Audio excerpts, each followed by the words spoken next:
Saturday night CBS, the close-up, Bellator 290, and you're looking at heavyweight champion Ryan Bader. It's a rematch with Fedor Emelianenko for that heavyweight championship belt. And Ryan Bader, I mean, it doesn't get bigger than this in some cases. National primetime television, and you're fighting the greatest heavyweight of all time in his final fight.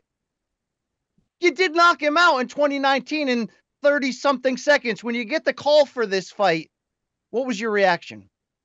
Yeah, at first I was kind of iffy on it. I was like, I've been there, done that. Why do it again? I really can't beat him in any more spectacular fashion.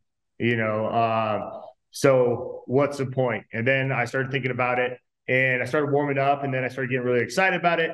Number one, it's on CBS, and number two, it's Fedor again. Legend of the sport, and I'll get to be part of his story, as well as he's a part of my story. With two fights here, I get to be one of the only guys that can go out there and have the potential to beat him twice also. So definitely very excited about it. And, most importantly, it's a huge platform.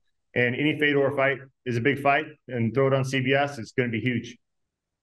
Yeah, no question about it. Circumstances obviously different the first time around in 2019, although it is the same arena, the Forum in Inglewood, California.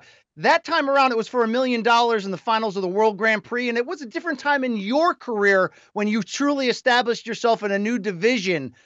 So when you fast forward a few years, is the preparation the same when you've got the legend across from you? Yeah, our preparation is pretty much the same throughout any training camp. It's obviously the opponent. That fight was so quick, 35 seconds or whatnot, and it was one punch, so I can't really take a lot from that fight and carry over into a training camp to prepare for Fedor. Little things like, his speed and where we caught him the last time was kind of finding that line before he blitzes you, and throws those combos. And I found that last time, and we had a game plan going in the first time, and it just worked out perfectly. So I can take a little bit, but I can't take a whole lot. And so, this will be my 40th fight, a couple on the Ultimate Fighter and whatnot.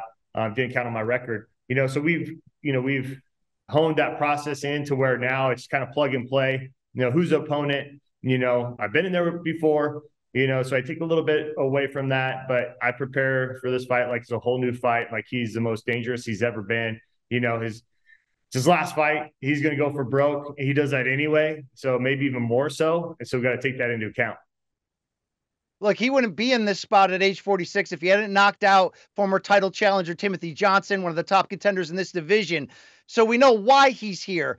But, they say power's the last thing to go, but you mentioned the speed at 46 is scary enough still there too. So when I talk about those preparations, you were willing to box with him and you got him out of there quickly. Some might say, hey, this time around, play it safe, take him down. How much does your strategy change this time around? Yeah, I mean, it's kind of the same strategy a little bit. We just happened to catch him. We saw that he kind of fled out to his right with his hand down, get him, kind of going off those feints, and we ended up catching him, But yeah, I mean, I'm not a stupid man. I know that, he's never fought 5 rounds. I know that, he can get a little winded as the fight goes on. I've been fighting these 25-minute fights for a long time. I've been in this position. I've been fighting, guys in their 20s and, outlasting them, getting the win, and so, yes, he has speed, he has power, but I'm fighting in the heavyweight division. Everybody that's fighting myself, fighting for a title has that also. They wouldn't be there if they didn't, so yes, he is dangerous and a little more dangerous and fast than some of the other guys I've fought. But at the end of the day, I put Fedor out. His name is out of my mind. I'm going in there fighting another man February 4th, and that it is what it is. The first time, that was my thing. I was like, I'm not going to get starstruck. I'm not going to look across the cage and say, man, that's Fedor, and I thought I did a good job on that. Just looked at him as another opponent, and I'm going to do the same this time. I've got to believe, look, as a up-and-coming fighter back in the day, a fan of the sport yourself, that you have a certain level of reverence for him that's separate, like you said, from the mindset you need. He's a hard book to read and figure out. He keeps his cards close to the chest, but the times you've had intimate with him, what have you learned about Fedor? Yeah, I think he's an awesome guy. He's very respectful. I got to kind of know him, during that whole heavyweight Grand Prix. When we all came, when no fights had started yet, and we were doing a kind of grand showing of it, and we had all the fighters there. He came over and grabbed me and shook my hand and talked a little bit, and even pre-fight. Last fight, it was all respectful. And, after the fight, I saw him that morning and he was all smiles, gave me a big hug, talked a little bit. So I have nothing but respect for that man, as what he's done in his career, but also as a person, so it's business. We go in there and do it. He wanted this fight. He wanted to run it back, for his last fight. And I obliged, but I got to spoil the party. Absolutely. He says win, lose, or draw. As we establish, this will be his last fight no matter what. But I think you can understand the pre-fight narrative has surrounded the romanticism of the last emperor walking off with the title in his hands. On the flip side, what does this lead to for you? How big of a fight is this in your current heavyweight title arc? Yeah, I mean, on his end, I know that whole arena. If I was watching him fight, somebody else, I'd be rooting for. I usually root for those guys that are going out, their last fight. It's stated, but I have a job to do. I got to go out there. I got to go out there and beat them, and for me, it's just, it's another notch in my legacy, to be able to go in there and fight Fedor and beat him once, not only once, but, potentially twice, and that's something nobody's ever done. And for me, I don't look too far in the future. I don't look at legacy too much, but it is cool being part of his story and his story part of mine. For me, it's just kind of like get that thing done in front of you, which is this fight. And I don't worry about too much else. I just go out there.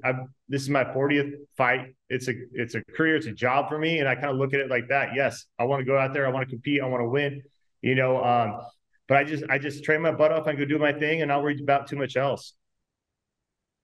You're 39 years old, but we don't, when we talk about the heavyweight division, tend to stress on age too much. Fedor is 46. Obviously, his longevity seems to be extra special, as was his career.